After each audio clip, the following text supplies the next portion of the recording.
Assalamualaikum warahmatullahi wabarakatuh. Di sini saya akan menjelaskan dan menemukan untuk tutorial penambahan ID kasir maupun ID SBM. Di sini saya contohkan menggunakan link pelatihan yaitu di apotik.pphasia.com. Jadi data-data yang diinputkan di sini tidak akan berpengaruh kepada data apotik yang sudah berjalan. Dan link ini juga bisa digunakan untuk pelatihan anak-anak baru. Pertama, untuk melakukan penambahan ID kasir bisa melalui menu manajemen user dan user management. Di sini ada dua menu yaitu user kategori dan user management. Untuk user kategori berisi hak akses yang bisa diubah-ubah sesuai kebutuhan.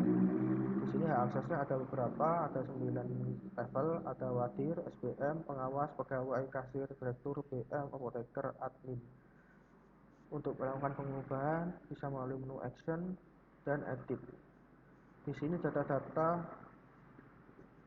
hak akses yang sudah dibuat oleh waktu awal dulu. Jadi misal ada perubahan ataupun ada hal yang tidak sesuai bisa diubah lewat hak akses ini. Jadi hak akses ini akan selalu dipanggil dari untuk semua akun. Jadi misal ada perubahan SBM tidak bisa melihat data sesuatu bisa diupdate di sini dan akan berpengaruh kepada seluruh data akun SBM tersebut. Jadi misal ada 10 SBM dalam apotik, maka data akan mengikuti centangan ini. Jadi tidak perlu mencentang satu-satu lagi. Sama juga di pegawai, admin dan lain-lain. Untuk melakukan penambahan juga sama, ditambah kategori usernya apa, di input centangnya disesuaikan lagi. Di sini ada banyak mulai dari master, pelaporan, kasir dan lain-lain. Aksesnya ada akses lihat saja, tambah saja, edit dan hapus disesuaikan. Jadi misal ada fitur biaya operasional, misal admin hanya bisa lihat saja, berarti kita tentang akses view. Ataupun misal ada pegawai, dia bisa melihat dan bisa menambahkan, jadi tidak tentang akses view dan akses tambah.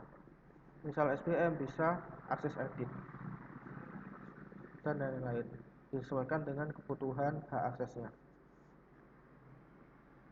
Untuk pajak dan gaji biasanya hanya untuk akses admin. Jadi misal admin bisa akses view, tambah, edit, dan hapus. Di sini ada beberapa yang hanya bisa tambah dan edit saja, ataupun ini profil apotik dia hanya bisa lihat dan edit karena profil apotik hanya satu data saja, tidak ada penambahan data lagi.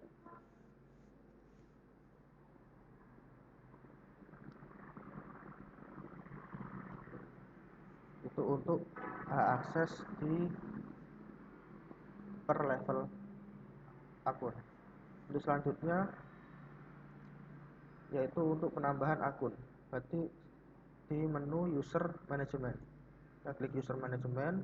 Untuk melakukan penambahan data ID bisa diklik melalui tombol tambah. Di sini ada beberapa sudah yang diinputkan, mulai dari level admin, level direktur, level kasir dan lain-lain. Dan jumlah ada 51 data. Untuk melakukan penambahan bisa diklik pojok kanan atas.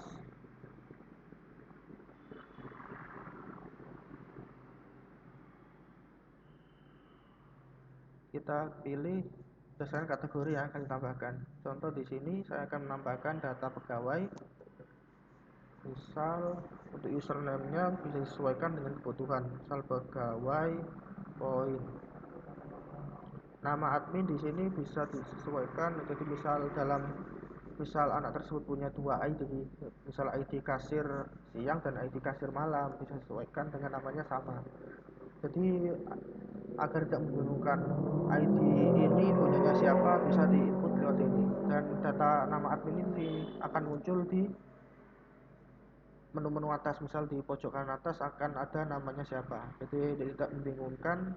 ID kasir misal ada nama yang sama bisa diisi nama panjangnya di sini, dan ini dan yang digunakan untuk login adalah username-nya.